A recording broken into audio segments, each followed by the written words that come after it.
Pria itu begitu kaya sehingga rumah seluas 3.000 meter persegi tidak dapat menampung uang yang diperolehnya, ratusan pound emas disimpan di lemari pakaiannya dan puluhan koper dipenuhi dengan uang kertas.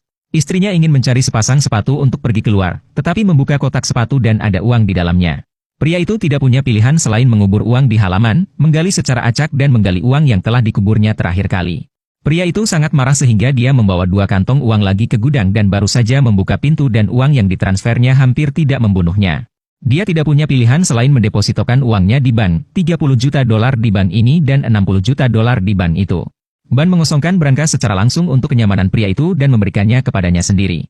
Seiring dengan menyebarnya berita, belasan ban dibuka di kota berpenduduk lebih dari 2.000 orang ini yang didedikasikan untuk kaum pria. Agar bank-bank tidak mencurigainya, dia hanya membuka 20 perusahaan dompet, mencuci uangnya dan, karena tidak ada yang mengelolanya, menjadikan paman yang menyapu jalan sebagai ketuanya.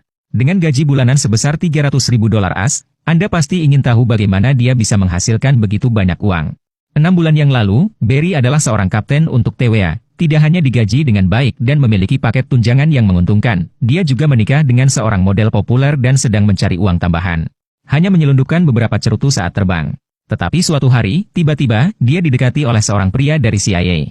Barry tahu bahwa dia telah tertangkap basah menyelundupkan cerutu, dan bukannya mencoba melakukan apapun kepadanya, pria substantif itu malah berkata kepadanya, ingin saya tidak menangkap Anda.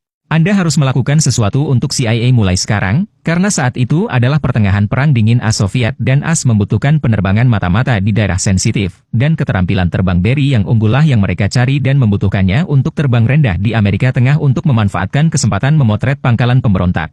Meskipun enggan, dia harus menyetujui CIA agar tidak dipenjara. Tetapi ia tidak menyangka bahwa misi itu begitu berbahaya, sehingga kapanpun pemberontak melihatnya, mereka akan menembak dan memberondongnya. Pada satu kesempatan, pesawat yang diterbangkan Barry bahkan mengalami kerusakan baling-baling kirinya. Hanya karena keterampilannya, ia mampu bertahan dari bahaya, dan seiring waktu ia terbiasa dengan hal itu. Setelah setiap misi, dia akan berganti pakaian dengan seragam kaptennya dan kemudian pulang ke rumah sehingga istrinya tidak akan mencurigainya. Saya pikir setiap hari hanya akan ada foto OP, tetapi pada hari ini, CIA memberi Barry tugas yang lebih berbahaya.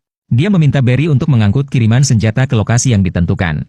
Melihat betapa berbahayanya misi itu, Barry meminta bayaran kepada pria itu, yang menurut pria itu tidak dia miliki. Tetapi lapangan terbang dan gudang semuanya milik Anda, jadi Anda bisa melakukan apapun yang Anda inginkan. Barry berpikir, apa gunanya saya jika saya adalah bandara yang rusak? Tetapi apa yang terjadi selanjutnya dengan cepat membuatnya 10 miliar dolar lebih kaya. Karena dia terbang internasional setiap hari, dia menjadi sasaran kartel narkoba Kolombia yang menginginkan Barry untuk membantu mengirimkan kargo ke AS. Tentu saja pekerjaan itu tidak sia-sia, dan dia dibayar 2.000 dolar per kilo, yang berarti